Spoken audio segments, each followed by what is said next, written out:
Hola, ¿qué tal? Buenas tardes, tengan todos bienvenidos a mis espacios en las redes sociales. Yo soy Mario Pentón, soy periodista. Ustedes me conocen de aquí, de las redes sociales, también de mi trabajo en Martín Noticias. Y justamente en este trabajo he estado siguiendo, primero destapé y segundo he estado siguiendo el caso de la jueza cubana Melody González Pedraza. Esta jueza que juzgó a 4 jóvenes en Cuba por el delito de atentado. Estos 4 jóvenes los condenó a 3 de ellos a 4 años de prisión. Uno de esos tenía el parol humanitario. Al otro, al que según su familia lo torturaron, lo obligaron a hacer una carta inculpándose él y culpando a los demás, pues a ese le dio 3 años de prisión y luego agarró un avión y vino hacia el sur de la Florida, entró por Tampa y parece que ya tenía todo muy bien estudiado porque cuando un oficial de inmigración le dijo, aquí no la queremos señora, pues pidió asilo y hoy está detenida en el Broward Transitional Center, desde donde ha hecho 2 entrevistas, ninguna de las cuales con este servidor, por supuesto, conmigo dice que no quiere hablar. Ella habla con otro medio de prensa, un medio de prensa que respeto mucho, por cierto, que hace un trabajo espectacular, Diario de Cuba, pero ella habla con Diario de Cuba, no habla con otras personas que no sea Diario de Cuba. Ahora, dice en su última entrevista, lo que más me ha llamado la atención de las 2 entrevistas es que ninguna de las dos ha pedido perdón a las víctimas. Ninguna de las dos ha hecho absolutamente nada para decir me arrepiento. Pero sin embargo está triste porque dice que no consigue un abogado que la defienda. Y bueno, vamos a hablar de todo esto con el abogado Jesús Novo, abogado de inmigración, nunca mejor dicho, de Gallardo Law Firm. ¿Cómo está, estimado Jesús? Lo Mu- extrañábamos. Muy bien, Mario, ¿cómo estás tú? Muy bien, y la verdad que un poco asombrado con las cosas que uno ve, ¿no? En las redes sociales, las cosas que uno ve en la vida. A veces la vida te sorprende más de lo que... Cuando crees haberlo visto todo, pues tiene otro nivel. Y bueno, en este caso quiero leerle unas declaraciones de Melody González Pedraza, que está detenida allí en el Broward Constitutional Center. Dice, por lo único que me siento tranquila en este momento es porque he podido expresar y contar mi verdadera historia, no importa cuántos la crean, y porque sé que Dios está conmigo, me da fuerzas para que necesito en esta batalla. Dice que se pasa la vida, que se pasa los días haciendo oración y compartiendo la palabra de Dios. La misma persona que condenó a 4 muchachos y que ella ya reconoció que había sido por presiones de la seguridad del Estado, etcétera, y que vino para acá en total silencio, sin decir una palabra, y probablemente si nunca lo hubieran agarrado ahí en el aeropuerto y no lo hubiesen virado, a esta hora estuviera muy tranquila en algún barrio de Tampa. Dice que cuando llegué a este país, creí que había llegado a la libertad y que podía gritar todo lo que he padecido y sufrido. Nunca pensé que me iban a esposar de manos y pies y a tratarme como una vil criminal. Los primeros días de mi detención fueron terribles. Fui sometido a una opresión que nunca permití en mis 18 años de profesión que se lo hicieran a ningún detenido en mi presencia. Es curioso que ella diga esto cuando aquí todos hemos, sí, yo les he compartido las imágenes de estos 4 jóvenes, ninguno superaban los 30 años a los cuales ella condenó, uno de los cuales pesaba más de 200 libras y está que es, vamos, que parece también de que se va a morir. Llama mucho la atención estas declaraciones, ¿no? Que ella diga que ella nunca permitió una cosa como esta. Ese mismo joven dijo en el juicio que había sido obligado a escribir esa carta inculpándose y ella siguió con el juicio como si nada y ella lo condenó como si nada. Pero bueno, esto dice esta señora. Entonces, toda mi vida ha sido expuesta en un momento. Soy una mujer de familia humilde, no había salido apenas de Villa Clara. Es muy estresante saberme en boca de tantas personas. Cada día le pido a Dios que bendiga a los que me maldicen y que calle sus bocas y que un día puedan entender y conocer quién verdaderamente soy. Me duele ver cómo opinan por decir algo y no se acercan a la verdad. Yo no quiero parecer víctima, solo quiero que la verdad se sepa. Hombre, esas 4 madres que mandaron sus testimonios y que pudieran ir a la cárcel por enviar sus testimonios a Martín Noticias, dijeron claramente que sus hijos eran inocentes y sin embargo usted los condenó. Pero bueno, vamos a lo que nos atañe. Abogado, primero, el gobierno tiene que ponerle un abogado a Melody González Pedraza para defender su caso de asilo. ¿Cómo es el proceso y, en su opinión, qué posibilidades usted cree que haya? No, para nada. El gobierno no está obligado a poner a un abogado, o sea, a un abogado que defienda a una persona que está pidiendo cualquier tipo de alivio en una corte de inmigración. Solamente las personas acusadas de crímenes, o sea, una violación del derecho penal, y que no tienen, porque no tampoco es a todo el mundo, tienes que demostrar que no tienes los fondos para poner un abogado privado y que la fiscalía esté pidiendo cárcel a esa persona, es donde único el gobierno está obligado a poner un abogado. En los casos de inmigración, uno tiene derecho a un abogado, tienes derecho a poner el abogado que tú quieras, pero por supuesto tienes que pagarlo tú o sencillamente un abogado que quiera hacerlo sin cobrarte, lo que se llama pro bono, que hay muchísimos abogados que lo hacen. En efecto, cuando tú entras aquí y te ponen delante de un juez de inmigración, el servicio de inmigración te da una lista de todos los abogados que puede que te cobren poco o que no te cobren nada. Tú los puedes llamar y esos abogados obviamente van a tener ahora la opción de representarte o no. Ella dice que no ha tenido la opción de que nadie la represente de estos abogados que no cobran nada. Y no sé si de los privados alguno ha contactado a alguien, pero obviamente uno tiene el derecho de aceptar el empleo de un cliente o no. O sea que en realidad no hay ninguna obligación de aceptar que una persona lo vaya a contratar. Vamos a ver, con las evidencias que se han puesto sobre la mesa, con los testimonios de estos jóvenes que están detenidos, que están presos en Cuba por el trabajo de ella, con la evidencia de que ella era miembro del Partido Comunista hasta antes de montarse en el avión, con toda esta evidencia sobre la mesa, ¿hay posibilidades reales de una protección contra la tortura, como me decía el abogado Willie Allen, o hay posibilidades reales de que ella pueda defender un caso de asilo basándose en que tiene miedo que la regresen a Cuba? Honestamente, mirando la ley de inmigración, la ley de asilo, ella yo creo que no va a tener mucho chance, mucha oportunidad de ganar su caso, porque una de las cosas que niega el derecho al asilo es que que tú hayas perseguido a alguien, que tú hayas sido parte de todo un mecanismo que persiga. Obviamente fue jueza por muchísimo tiempo. Como todos sabemos, los jueces en Cuba, sobre todo los jueces que se dedican, los jueces penales, no actúan libremente como en los Estados Unidos, como en la mayoría de los países libres de Occidente. Están completamente presionados y actúan solamente defendiendo la política de las tiranías que gobiernan esos países, y en Cuba no es diferente, es así. Así que ella definitivamente ha sido parte de todo este teclado que perseguía y que persigue y que condena injustamente a muchas personas por cosas que no son delitos en ninguna parte del mundo, pero que en Cuba lo son. Así que yo creo que ella va a tener muy poco chance de que le den este asilo que ella está pidiendo. Honestamente, a mí me da una pena tremenda, porque si ella la devuelven a Cuba, no quisiera estar yo en su piel. Pero definitivamente, por otro lado, considero todas las personas a quien ella ha condenado, todas las personas que ella ha mandado a la cárcel injustamente, y honestamente, o sea, en ese momento la pena se me va.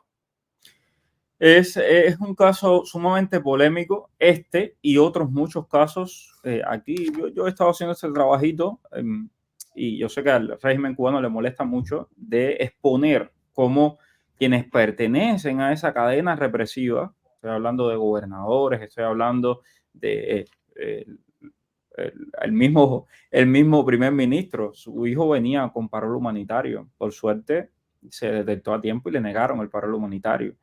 Las sobrinas del primer ministro, una de ellas vino con parol humanitario, otra entró por la frontera. O sea, estamos hablando de gente que se ha beneficiado del régimen, que en el caso por ejemplo, las sobrinas no pertenecían al aparato represivo, pero el caso de Melody sí pertenecía a ese aparato represivo. El caso de la fiscal Rosabel de Camagüey pertenecía al aparato represivo y después, escondida, borró su Facebook. Lo mismo hizo Melody, borró su Facebook y dijo, bueno, por aquí que es más contigo y me voy para los Estados Unidos a vivir la buena vida.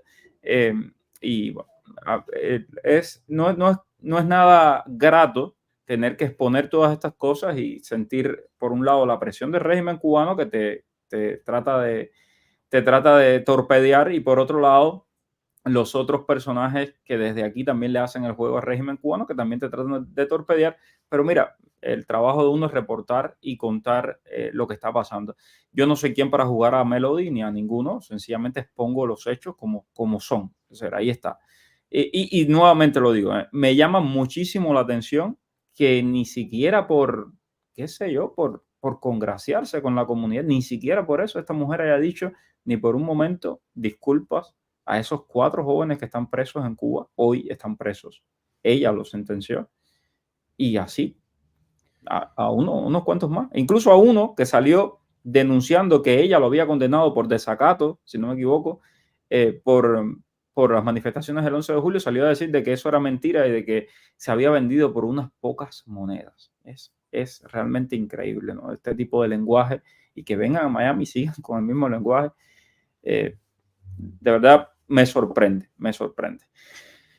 Bueno, a ver, ya vamos a pasar entonces vamos a pasar a las preguntas de la audiencia, como hacemos cada día. Quería hablarles un poco de este tema porque se me fue la semana y no pude tocarlo con ustedes, pero creo que es un tema que genera mucho interés, que la gente está bien pendiente y que sé, porque además lo sé, porque me lo han hecho saber, que desde dentro de Cuba muchos jueces, muchos fiscales están pendientes. La pregunta, otra de las preguntas que yo le haría a Melody, y esto lo sugiero para quien ella le está dando, las personas a las que ella les quiera dar entrevistas, pues bueno, háganle esta pregunta. ¿Cómo es posible que si tú eras jueza y los jueces tienen una regulación para no salir de Cuba, a ti te hayan dejado salir de Cuba en menos de un mes? O sea, para mí es una cosa impresionante también. Pero bueno, sé que lo están viendo desde Cuba, sé que hay muchos fiscales, muchos jueces, mucha gente que está en el orden de la represión que está viendo esto. Aprendan, mira, vean aquí, si participan de la represión tendrá consecuencias. Ok, Dani, gracias por estar ahí. Si me llega la cita en el término de los 21 días, hay que esperar a que mi esposa esté embarazada ¿cómo podemos hacer para llevarnos al bebé? Tienes que incluir al bebé en el registro, eso es importante.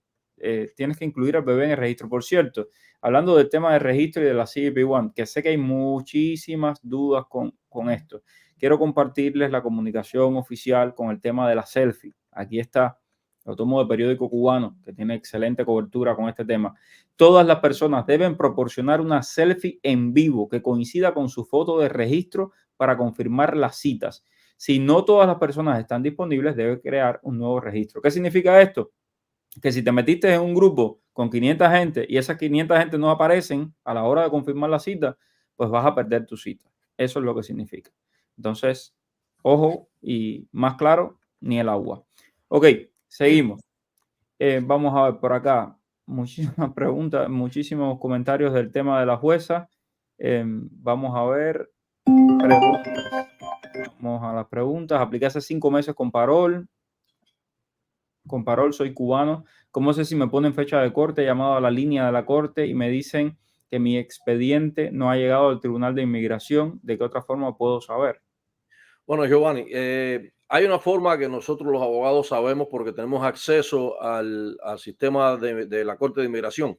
Muchas veces no aparece en el sistema, tú pones tu nombre, o sea, tu número, o llamas al número que se da por teléfono y te dice que no aparece, que no tiene fecha fijada.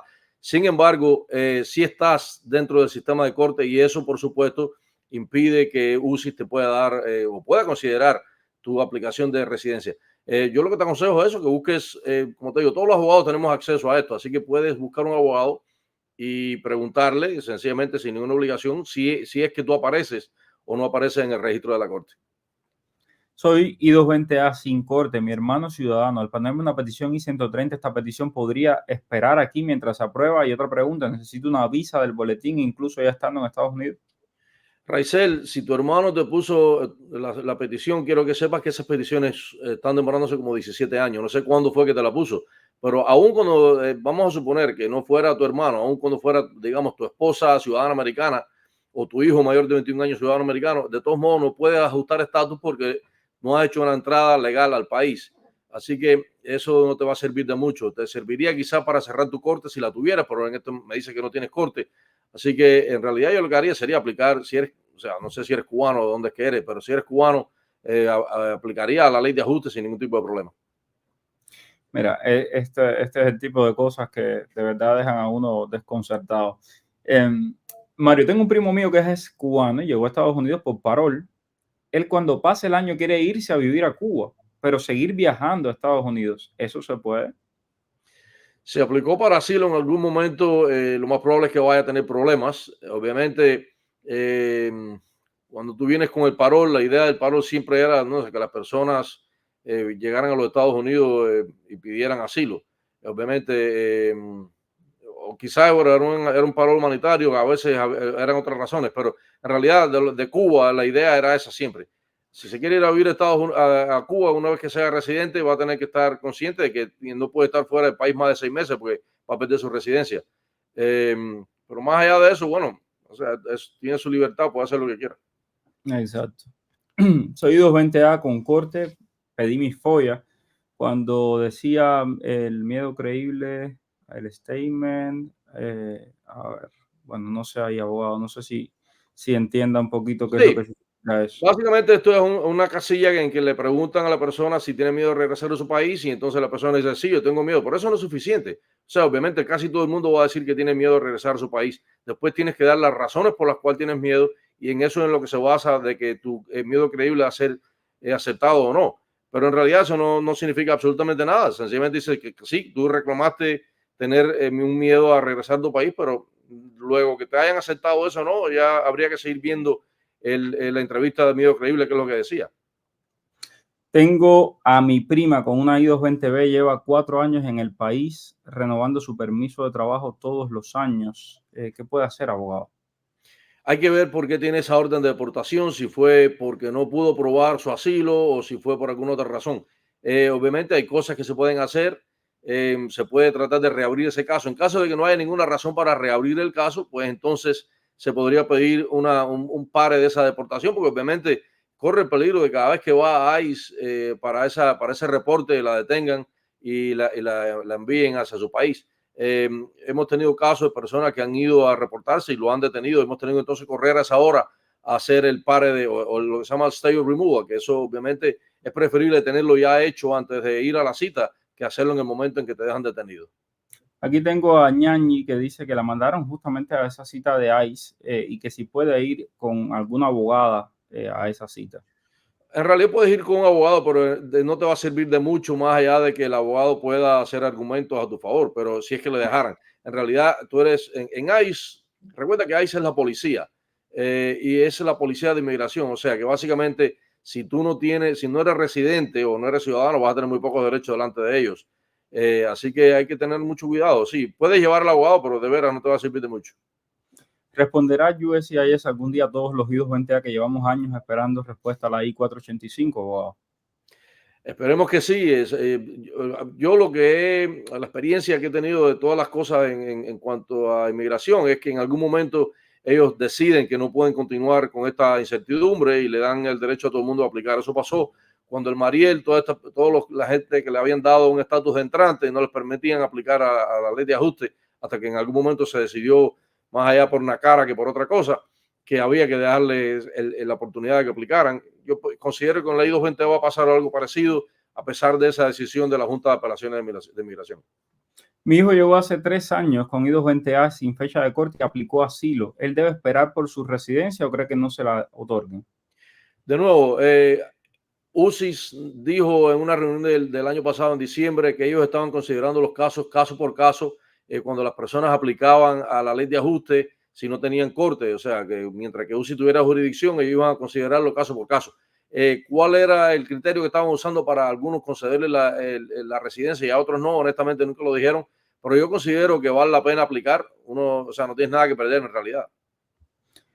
¿Qué se sabe de los vuelos a Nicaragua? Dice que van a ponerlo con visado. Eso nadie lo sabe. Que te lo está diciendo, te está engañando, porque realmente el único que puede tomar una decisión es el dictador de Nicaragua, Daniel Ortega, y eso lo va a hacer a petición de sus amigos dictadores de Cuba, que para eso es que tienen todo este contubernio y han ganado millones de dólares con esto. Entonces, el negocio de Ortega no creo que lo vaya a perder, porque ahí está metido todo el mundo. Ortega, están los Castro, está Maduro. Así que no creo que sea verdad.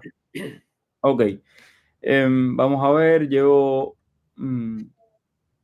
No sé qué quiere decir esto. Decían 6 meses, voy por casi 9 del 30 de octubre, dice 17 de febrero, nombre actualizado y aún nada. Mi esposa ya lleva 4 meses allá, somos IR5, ¿qué puedo hacer? De nuevo, está un poco confuso lo que estás tratando de explicar, pero me imagino que tienes una petición familiar puesta, eh, que en algún momento quizás te dijeron que iban a hacer 6 meses, llevas 9. Bueno, de nuevo, estas cosas, lo que hay que hacer es esperar. O sea, 6 meses te dan, no es una cosa de sí o sí, es como una guía de qué tiempo puede ser que se demore. Ahora, si quieres estar más seguro, consulta con abogados, porque en realidad quizás se puede hacer algo. Ujú. Ok, mi nuera y dos nietos llegaron a Miami hace un mes por parol, ya no hay Medicaid. ¿Dónde debo acudir para la prueba de la tuberculosis? Bueno, me imagino en su médico primario ahí que pregunte. Exacto. Ok, vamos a ver, seguimos. Vamos a ver por acá. Me dieron una I-220A, pero luego me la cambiaron por un parol. Pero aún después del año no me llega a la residencia. USCIS dice que debo seguir esperando hasta 6 meses más. ¿Qué debo hacer? No, 6 meses más y más también. En realidad, el tiempo de un año no es nada. 18 meses en este caso serían no es nada tampoco. Todavía va a estar dentro del tiempo. Así que sencillamente considérate, Willy, muy dichoso porque que te hayan dado una I-220 después de un parol te permitió aplicar la ley de ajuste. Así que nada, sencillamente tienes que esperar. No, no, estás dentro del tiempo normal, dentro del tiempo razonable. Brian pregunta por su registro, dice que lo hizo hace 7 meses, lo borró, creó uno nuevo. Yo me imagino, Brian, que no sea el mismo registro, debes tener otro número y por lo tanto no te cuenta la antigüedad. ¿Qué Exacto. tiempo puede tardar que aprueben una I-134A? El tiempo del mundo, cualquiera, nadie sabe eso. Si Ok, lo sabrás tú, Mario, ¿no? Que tuviste a tu hermano esperando tanto tiempo. así mismo, 11 meses. Vamos a ver, otras preguntas. Soy ciudadano sueco. ¿Tengo que pedir visa para ir a Estados Unidos? Bueno, utópico, no sé si es que tienes doble ciudadanía, eres ciudadano cubano y sueco. Si ese es el caso, los ciudadanos cubanos no pueden entrar con esta a los Estados Unidos, así que vas a tener que pedir una cita para una entrevista, una visa. Si te dieran tu visa, no tienes ningún problema de entrar aquí. ¿Hay algún tipo de vuelo específico? Yo no sé, Maribel, sinceramente no sé qué vuelos están saliendo de Cuba para Nicaragua, no tengo ni la más remota idea. Sé que hay una situación muy terrible con los cubanos que compraron pasajes en Wingo, que ahora quieren pedirle una visa, quieren pedirle unos papeles y no los quieren montar a partir del lunes 8 de julio y ellos han estado reclamando. El consulado dice una cosa, la aerolínea dice otra.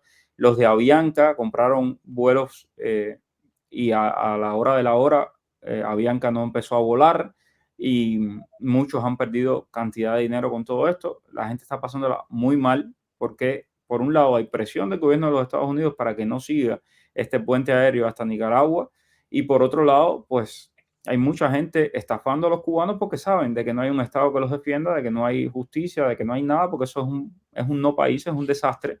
Y si el propio gobierno le roba a sus ciudadanos, pues todo el mundo quiere venir a robarle igual. Ok, no entiendo por qué vienen a este país, cogen los papeles y vuelven de nuevo a Cuba. Ana María, es una buena pregunta. Ok, ¿me puede aclarar cuáles son los cambios de CBP en México? ¿En qué afecta o beneficia? Es sencillo, te están pidiendo un selfie. Una vez que ya tengas, para confirmar la cita, tienes que hacerte un selfie. ¿Para qué es ese selfie? Para que el gobierno de los Estados Unidos pueda saber dónde tú estás. Ese selfie, como todas las fotos que tú tomas, como todos los videos que tú tomas, tiene una cosa que se llama metadata. Y en ese metadata dice la hora en que se tomó, el lugar donde se tomó y muchísimas otras informaciones. Cuando ellos reciban esa información, van a saber de que efectivamente tú estás del centro hacia el norte de México, de la Ciudad de México.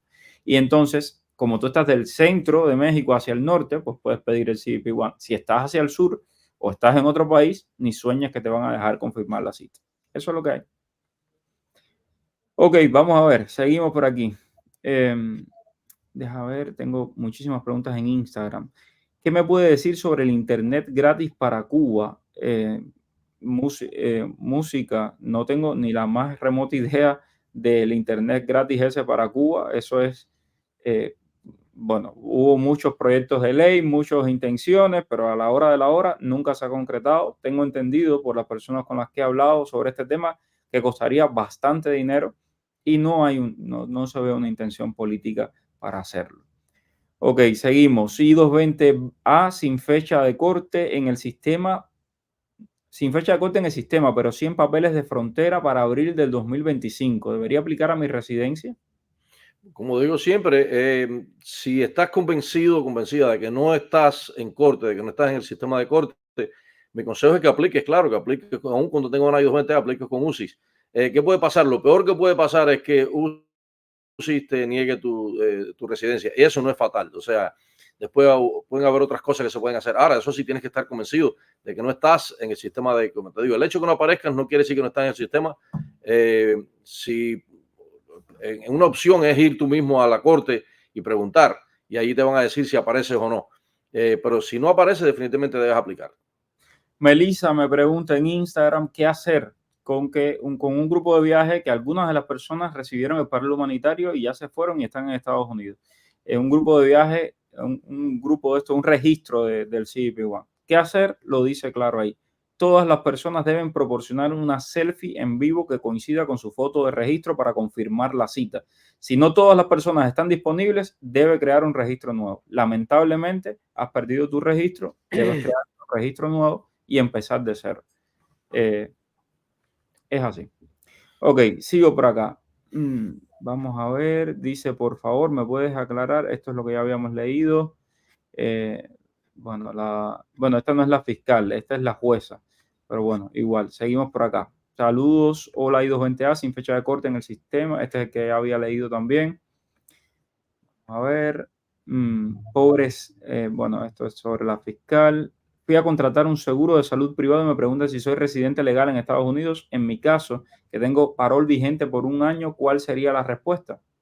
Bueno, residente legal obviamente no eres porque si te están pidiendo residencia como tal, o sea, el estatus de residente no lo tienes. Ahora estás legal en los Estados Unidos. O sea, resides en los Estados Unidos, resides legalmente. Hay que diferenciar si lo que te están preguntando es que tú eres residente permanente de los Estados Unidos, o si resides legalmente aquí y tienes algún permiso para estar en los Estados Unidos. Obviamente ese parol te da legalidad aquí, así que depende cuál es exactamente lo que te están preguntando. Llámate a las madrinas 305-224-1155 y ellas te pueden ayudar con todo eso porque están acostumbradas a tratar con parol y te consiguen el seguro enseguida. Josbert Rodríguez, a mi mamá le llegó la residencia hace 4 meses y no le han cerrado el asilo y la oficina en Miami no responde a las solicitudes. ¿Qué debemos hacer? Si mandaron a cerrar el asilo, sencillamente tienes que esperar a que deje de aparecer. No hay nada que puedas hacer, sencillamente no sé cuál es el apuro para cerrar ese asilo, pero sencillamente mandarlo a cerrar y esperar, continúa chequeando a ver hasta que no aparezca más en el sistema. Por cierto, que la cola para cerrar asilos y para revisar el tema de asilos es grandísima. Si van ahí, pues, en las oficinas de asilo, está así. Hola, mi esposo es I-220A, yo soy residente, ya él aplicó para la residencia, ¿qué podría hacer en mi caso? De nuevo, tú siendo residente, aún ni siquiera puedes pedirle un perdón anticipado. Si le pones una I-130, no puedes ajustar estatus con I-220A, tendría que salir del país, o sea, es complicado. La mejor opción es que aplique, si es que es cubano, bajo la ley de ajuste. Si tiene corte con tu petición, ahí sí valdría la pena que le ponga una I-130, porque con esas peticiones aprobadas, usualmente la corte cierra la corte, a pesar de que no vas a tener ningún tipo de beneficio inmediato, pero te cierran la corte y con eso podrías aplicar entonces bajo la ley de ajuste. Ok, no tiene corte en este caso. Tengo por acá a Irislaidis Rodríguez, dice, soy I-220A primera casilla. Hace unos días cerré la corte, ¿qué debo hacer?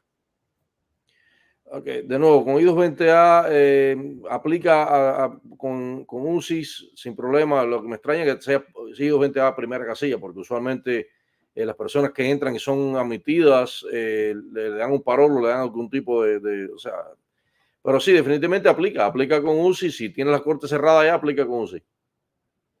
Dice, el juez me cerró la corte y puso una cláusula que no se puede reabrir. ¿Puedo aplicar a la residencia siendo I-220A y cubana?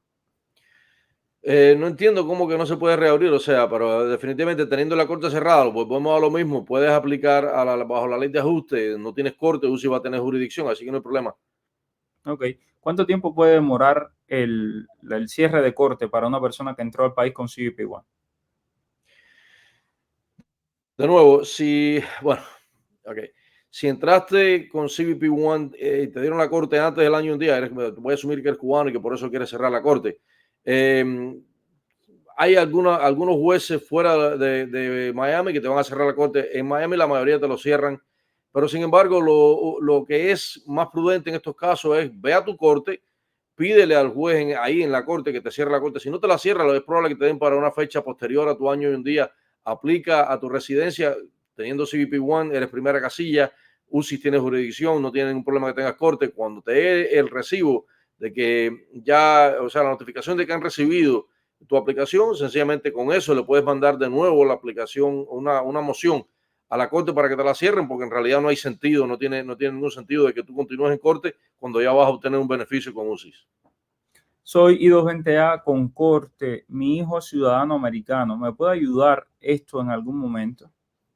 Ok, volvemos a lo mismo. Tu hijo ciudadano americano, si es mayor de 21 años, te puede poner una petición. Sin embargo, no puedes ajustar estatus porque no entraste legal, no tienes parol, no tienes una admisión. ¿Qué puedes hacer ahí? Bueno, hay varias cosas que se pueden hacer. Se puede pedir un parol, puedes pedir un advance parol, salir del país o volver a entrar. Eso te perdona la entrada ilegal anterior. O sea, hay varias cosas, pero definitivamente, tal y como estás ahora, no puedes ajustar estatus. Bueno, se nos acabó el tiempo. El lunes seguimos y seguimos respondiendo sus preguntas a las 5 de la tarde. Gracias a todos. Como siempre les pido, por favor, no olviden compartir el video, suscribirse, darle like y, bueno, apoyar el trabajo que estamos haciendo estos servidores. Gracias, mil abogados. No, a ti. Gracias. Cuídate. Dime cuál es el periodista que está en el boom. Es Mario Rincón. El periodista que te trae toda la información. Es Mario Rincón. El periodista de la radio y la televisión. Es Mario Rincón. Habla de temas cubanos, hasta de migración.